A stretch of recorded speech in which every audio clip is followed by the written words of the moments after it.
지난 10일 충남 서산에서 8세아이가 등굣길에 음주운전 차량에 치여 숨지는 사고가 발생했습니다.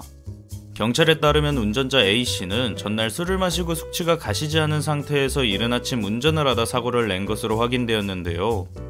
A씨는 음주 측정 결과 혈중 알코올 농도가 면허정지 수준인 0.031%에 해당하는 것으로 밝혀져 윤창호법에 적용을 받을 것으로 예상됩니다. 2018년 9월에 있었던 윤창호 사건 모두들 기억하실 겁니다.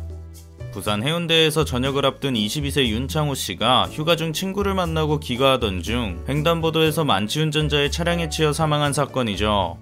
사고 직후 윤창호 씨의 친구들이 청와대 국민청원 게시판에 음주운전에 대한 처벌 수위를 강화해달라고 글을 올린 데 이어 문재인 대통령도 직접 윤창호 사건에 대해 언급하며 음주운전 처벌 강화 대책을 주문할 정도로 이 사건에 대한 관심은 뜨거웠는데요. 이러한 물살을 타고 윤창호법은 만들어졌습니다. 윤창호법도 민식이법처럼 없던 법이 생긴 게 아니라 음주운전에 대한 처벌을 강화하기 위해 일부 법이 개정된 것인데요. 과연 어떤 것이 바뀐 것일까요?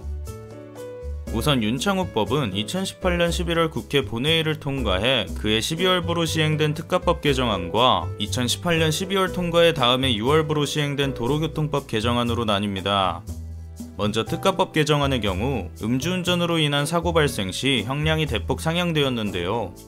음주운전 처벌이 사망사고에는 기존 1년 이상 유기징역에서 무기징역 또는 3년 이상의 징역으로 강화되었고, 상해사고의 경우 기존 10년 이하의 징역 또는 500만원 이상 3천만원 이하의 벌금에서 1년 이상 15년 이하의 징역 또는 1000만원 이상 3천만원 이하의 벌금으로 강화되었습니다.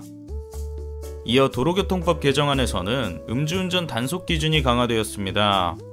우선 기존 0.05%였던 면허정지 기준이 0.03%로 강화되었는데요. 70kg 성인 남성 기준 소주 한 잔만 마셔도 혈중 알코올 농도가 0.03%를 초과할 수 있다고 하니 과거 한두 잔은 괜찮아라며 운전대를 잡으셨던 분들 이젠 운전대 놓으셔야겠습니다. 또 0.1%였던 면허 취소 기준은 0.08%로 강화되었습니다. 말이 꼬이고 목소리가 커지는 순간이 혈중 알코올 농도 0.08% 정도라고 하니 이 순간 운전대를 잡으시면 면허가 취소된다고 보시면 되겠습니다. 더불어 3번 이상 음주 단속에 걸리게 되면 면허가 취소되는 3진아웃제도 2진아웃제로 바뀌고 처벌 수위도 대폭 강화되었습니다. 이제 음주 단속을 2번 이상 걸리게 된다면 2년에서 5년의 징역 또는 1000만원에서 2천만원의 벌금형에 처해지게 됩니다. 또 가끔 음주 단속에 걸릴까 측정을 불응하거나 아예 도망가시는 분들 있죠. 이분들은 이제 1년에서 5년의 징역 또는 500만원에서 2천만원의 벌금형에 처해지게 됩니다. 음주 단속 기준이 강화되며 이제는 출근길 숙취운전도 조심하셔야겠습니다.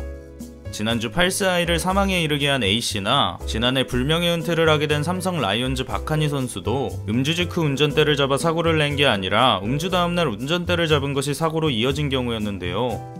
70kg 성인 남성이 소주 한 병을 마셨다고 가정할 때 체내에서 알코올이 완전히 분해되기까지는 4시간이 필요하다고 하니 자정 넘어서까지 술을 마신 후 충분한 휴식을 취하지 못한 상태로 출근길에 오르게 된다면 음주 단속에 걸릴 확률이 높아질 뿐만 아니라 사고의 위험성까지 높아진다는 것 명심하셔야겠습니다. 윤창호법 시행 이후 지난 10월까지의 음주운전은 28%, 음주운전으로 인한 사망은 33.8%, 부상은 31.6%로 급감했는데요. 하지만 지난 10월 이후 연말 연초에 코로나19 사태까지 이어지며 음주운전은 다시 증가 추세로 돌아서고 있다고 합니다. 음주운전은 본인의 목숨뿐만 아니라 타인의 목숨까지도 앗아갈 수 있는 중대한 범죄 행위입니다.